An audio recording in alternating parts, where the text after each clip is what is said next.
Hello friends, welcome to our channel. Today we will discuss about calculus of variations. और जो इस साल जुलाई 2025 में CSIR नेट एग्जाम में जो क्वेश्चन आया है सी पार्ट का, उसको भी हम सॉल्व करने की कोशिश करेंगे। ठीक है, तो कैलकुलस ऑफ वेरिएशन क्या होता है, क्योंकि एक ब्रीफ डिस्कशन है तो मैं आपको मोटा मोटा बता देती हूँ कैसे हम इसमें वर्क करते हैं।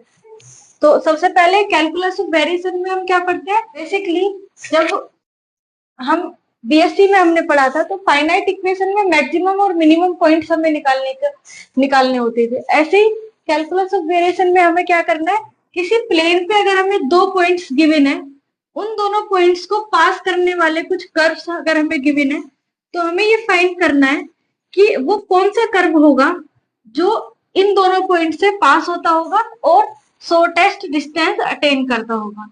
ठीक है, शॉर्टेस्ट डिस्टेंस उसमें होगी। ठीक, तो ये हमारा क्या है, बेसिक कंसेप्ट है कैलकुलस ऑफ वेरिएशन पढ़ने का। अब इसमें हमारे पास क्या होता है, एक फंक्शनल होता है और जो हमारे पास मिनिमम डिस्टेंस निकल के आती है, शॉर्टेस्ट डिस्टेंस निकल के आती है, या फिर जो सॉल्यूशन जिसको हम बोलते हैं उसको हम नाम देते हैं एक्सट्रीमल। उसको हम नाम देते हैं एक्सट्रीमल। ठीक, एक्सट्रीमल हम जिसका निकालेंगे उसको हम नाम देते हैं फंक्शनल। ठीक है, फंक्शनल क्या हो गया, फंक्शन ऑफ फंक्शन। ठीक, जो प्रॉब्लम हमें प्रोवाइड की जाएगी उस प्रॉब्लम में से ही हम निकालेंगे फंक्शन, और उस फंक्शनल का जो सॉल्यूशन होगा उसको हम बोलते हैं एक्सट्रीमल। ठीक है, कैलकुलस ऑफ वेरिएशन के लिए जो हमें इक्वेशन गिवन होती है वो किस टाइप की होती है,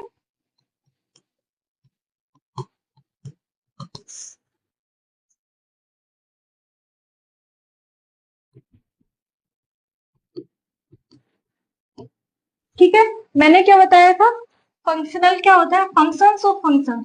अगर देखा जाए तो इसमें एक हमारे पास है एक्स जो कि है इंडिपेंडेंट वेरिएबल,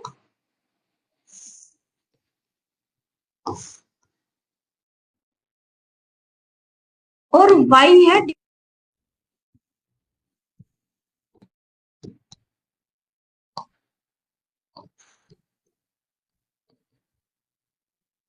एक और टर्म यहाँ पे है हमारे पास वाई डैश। वाई डैश क्या है, D Y over D X. मतलब एक फंक्शन इंडिपेंडेंट वेरिएबल, एक डिपेंडेंट वेरिएबल और एक डेरिवेटिव ऑफ वाई है हमारे पास, तो इसीलिए हमने इसको क्या बोला है, फंक्शन ऑफ फंक्शंस। ठीक है, अब इसका सॉल्यूशंस निकालने के लिए हमारे पास जो मेथड है उसको हम बोलते हैं आइलर्स इक्वेशन।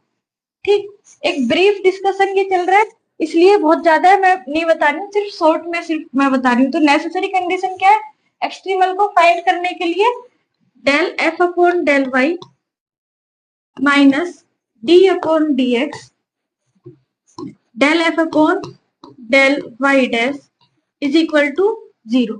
ये क्या है, हमारी नेसेसरी कंडीशन है, इसी से ही हमें एक्सट्रीमल निकालना होता है। और एक्सट्रीमल हमारे क्या होते हैं, हमेशा बाउंड्री कंडीशंस पे डिपेंड करते हैं। हमेशा एक्सट्रीमल्स हमारे कैसे होते हैं, बाउंड्री कंडीशंस पे डिपेंड करते हैं। ठीक, बाउंड्री कंडीशन से हम बता पाएंगे कि हमारे पास यूनिक एक्सट्रीमल है, इनफाइनाइट एक्सट्रीमल है, या फिर नो एक्सट्रीमल है। ठीक है, इस इक्वेशन को हम क्या बोलते हैं, आइलर्स इक्वेशन।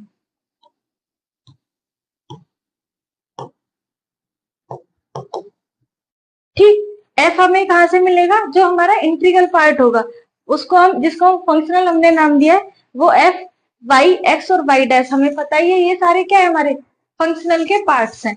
ठीक है, तो इस इक्वेशन को यूज करके, इस इक्वेशन को यूज करके हम किसी भी फंक्शनल का एक्सट्रीमल फाइंड कर सकते हैं। ठीक है, तो चलो आइए देखते हैं अब जो क्वेश्चन इस बार 2025 जो क्या क्वेश्चन है हमारे पास, find the extremal of J alpha Y is equal to integration 1 to 2 y dash square upon x raise to the power alpha dx y1 is equal to 1 and y2 is equal to 1। चार option हमारे पास है और C part का question है, तो हमारे पास इसका है, और मतलब एक ऑप्शन भी हो सकता है और चार के चार ऑप्शन भी हो सकते हैं। ठीक है, तो देखते हैं इसको हमें कैसे करना है। जैसे मैंने पहले बताया, नेसेसरी कंडीशन क्या होती है किसी भी फंक्शनल को एक्सट्रीमल बनाने के लिए, del F upon del Y minus D upon D X del F upon del Y dash is equal to 0। ठीक है, हमारा जो फंक्शनल हमें गिवन है इसको हम इस इक्वेशन में पुट करेंगे, और इससे हमें क्या बनाना है, एक ऑर्डिनरी डिफरेंशियल इक्वेशन फाइंड करनी है। ठीक है, तो फर्स्ट स्टेप क्या है हमारा, जो नेसेसरी कंडीशन है, या मतलब आइलर फंक्शन जो हमारा है उसको सेटिस्फाई कराना है, सेटिस्फाई करा के ऑर्डिनरी डिफरेंशियल इक्वेशन बनानी है। तो अगर हम देखें, फंक्शनल हमें क्या गिवन है, f is equal to Y dash square upon X raise to the power alpha. ये फंक्शनल हमारा इंडिपेंडेंट ऑफ y है, इसका मतलब क्या हुआ, ये पोर्शन जो हमारा हो गया वो तो हो गया 0, माइनस अब हमारे पास क्या बचा, डी अपॉन डी एक्स, इसका y डैश के रेस्पेक्ट में डिफरेंशिएशन हम करेंगे तो क्या मिलेगा, 2 Y dash upon X raise to the power alpha is equal to 0। ठीक, इसको हम कैसे लिख सकते हैं, D upon D X 2 Y dash upon X raise to the power alpha is equal to 0। अगर हम इस इक्वेशन को इंटीग्रेट कर दें एक बार, तो हमारे पास क्या बचेगा, 2 Y dash is equal to X raise to the power alpha into C1। ठीक है, मेरी डिफरेंशियल इक्वेशन फाइंड करनी थी और उसका सॉल्यूशन भी हमें निकालना था। तो ये ऑर्डिनरी डिफरेंशियल इक्वेशन बन रही है एक ऑर्डर की, इसका सॉल्यूशन क्या होगा हमारे पास, 2 Y is equal to X raise to the power alpha plus 1 upon alpha plus 1 into C1 plus C2। ये हो गया हमारे पास इक्वेशन सेकेंड। ठीक है, ये हमारे पास क्या हो गया, ऑर्डिनरी डिफरेंशियल इक्वेशन का सॉल्यूशन निकल गया। अब हमारा नेक्स्ट स्टेप क्या है, जो बाउंड्री कंडीशन हमें गिवन है, y1 is equal to 1, y2 is equal to 2, इन बाउंड्री कंडीशंस को इस इक्वेशन में पुट करना और C1 और C2 की वैल्यू निकालना। तो पहले y1 इज इक्वल टू 1 जब हम रखेंगे तो हमारे पास क्या आएगा, 2 is equal to 1 raise to the power alpha plus 1 upon alpha plus 1 into C1 plus C2। ठीक है, इसको हम कैसे लिख सकते हैं, C1 upon alpha plus 1 plus C2 is equal to 2। ठीक है, सेकंड बाउंड्री कंडीशन क्या है हमारे पास, y2 इज इक्वल टू 2। क्या हो जाएगा इससे हमारी equation, 2 into 2 is equal to 2 raise to the power alpha plus 1 upon alpha plus 1 into C1 plus C2।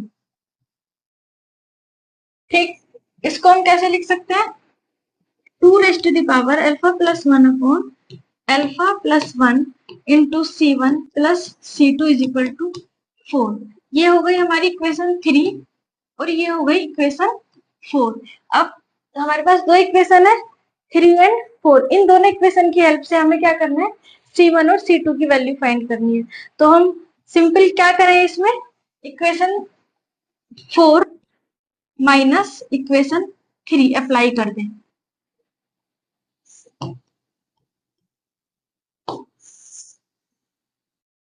2 alpha plus 1 upon alpha plus 1 minus 1 upon alpha plus 1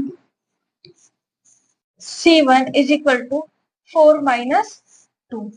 ये क्या हो जाएगा हमारे पास, जब हम इसको सोल्व करेंगे तो हमें क्या मिलेगा, 2 raise to the power alpha plus 1 minus 1 upon alpha plus 1 into C1 is equal to 2। ठीक है, C1 की वैल्यू क्या हो गई, 2 into alpha plus 1 upon 2 raise to the power alpha plus 1 minus 1। ठीक है, इसकी हेल्प से हम C2 की वैल्यू निकाल सकते हैं from equation 3 and 5। We get C1 की वैल्यू हमारे पास कितनी है 2 into alpha plus 1 upon 2 raised to the power alpha plus 1 minus 1 into 1 upon alpha plus 1 हमारे पास इस इक्वेशन में पहले से ही फाइंड है, तो plus C2 is equal to 2। इससे ये कैंसिल हमारे पास हो गया। अब क्या बचा हमारे पास C2 is equal to 2 minus 2 upon 2 raised to the power alpha plus 1 minus 1। इसको सॉल्व करेंगे तो क्या बचेगा 2 raised to the power alpha plus 2 minus 2 upon 2 raised to the power alpha plus 1 minus 1। इसको हम लिख सकते हैं C2 is equal to alpha plus 2 minus 4 upon 2 raised to the power alpha plus 2 minus 1। ये हो गई हमारे पास इक्वेशन 6। ठीक है, अब C1 और C2 की जो वैल्यू होगी उसको उठा के हम इस वाली इक्वेशन में इक्वेशन 2 में पुट करेंगे। फ्रॉम 2 5 and 6 we get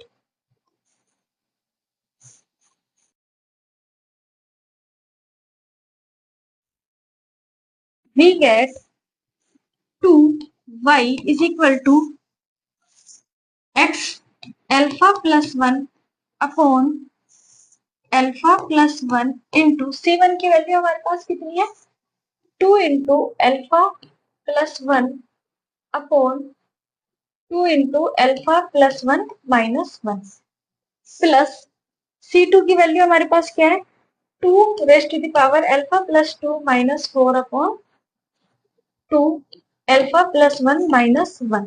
ठीक है, इसको थोड़ा सा अगर हम सोल्व करें तो हमारे पास क्या मिल जाएगा y इज इक्वल टू इस अल्फा से ये कैंसिल, इस 2 से ये वाली वैल्यू कैंसिल और इसमें भी एक 2 कैंसिल हमारा हो जाएगा। क्या हमारे पास बचेगा x raised to the power alpha plus 1 upon 2 alpha plus 1 minus 1 plus 2 raised to the power alpha plus 1 minus 2 upon 2 raised to the power alpha plus 1 minus 1। इसको हम कैसे लिख सकते हैं 2 raised to the power alpha plus 1 minus 1 x raised to the power alpha plus 1 plus 2 raised to the power alpha plus 1 minus 2। ये हमारा हो गया फाइनल सॉल्यूशन। अब अगर हम देखें क्वेश्चन की तरफ तो हमें क्या गिवन है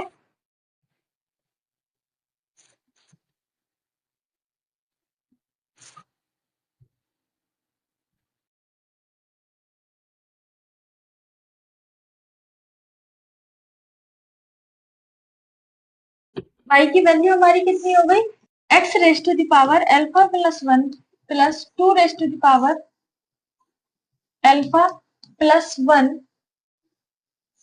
माइनस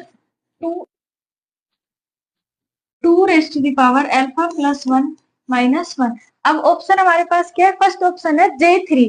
इसका मतलब अगर अल्फा की वैल्यू 3 हो जाए तो हमारी इक्वेशन क्या रहेगी तो y is equal to x raised to the power 3 plus 1 plus 2 3 plus 1 minus 2 upon 2 raised to the power 3 plus 1 minus 1।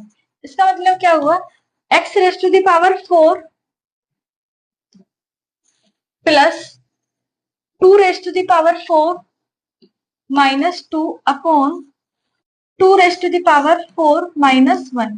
इसको हम कैसे लिख सकते हैं 1 upon 2 raised to the power 4 मतलब 16 माइनस 1 कितना हो गया 15 अपॉन x की power 4 plus 2 raised to the power 4 again 16 minus 2 कितना हो गया हमारे पास 14। तो ये जो ऑप्शन है हमारा ऑप्शन ए ये तो हमारा करेक्ट हो गया। बाकी क्योंकि ये सी पार्ट का क्वेश्चन है तो हम बाकी ऑप्शंस को भी चेक करेंगे।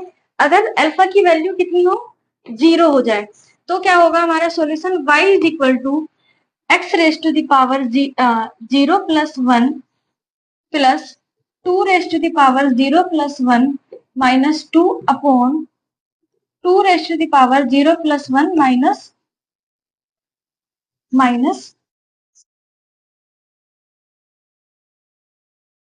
1।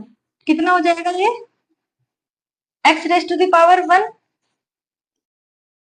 2 रेज टू द पावर 1 मतलब 2 माइनस 2 0 हो गया, upon 2 raise to the power 1 मतलब 2 minus 1।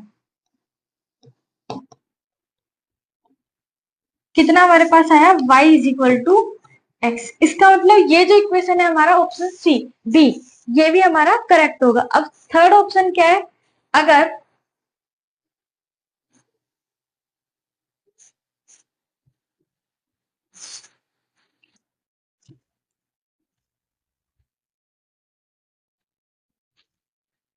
Alpha is equal to 1, तो अल्फा इज इक्वल टू 1 पे भी हम चेक करेंगे क्या हो जाएगा। y is equal to x 1 plus 1 plus 2 1 plus 1 minus 2 upon 2 raise to the power 1 plus 1 minus 1। ये कितना हो जाएगा? Is equal to x square plus 4 minus 2 4 minus 1। इसकी वैल्यू कितनी होगी हमारे पास? 1/3 एक्स स्क्वायर प्लस 2। ठीक है, इसका मतलब हमारे पास सी ऑप्शन भी सही है, लेकिन j इज इक्वल टू 1 पे डी ऑप्शन हमारा दिया हुआ है y is equal to x cube plus x plus 1, जो हमारा ऑप्शन हो जाएगा गलत। तो इसके जो सही आंसर होंगे ऑप्शन ए, बी और सी होंगे।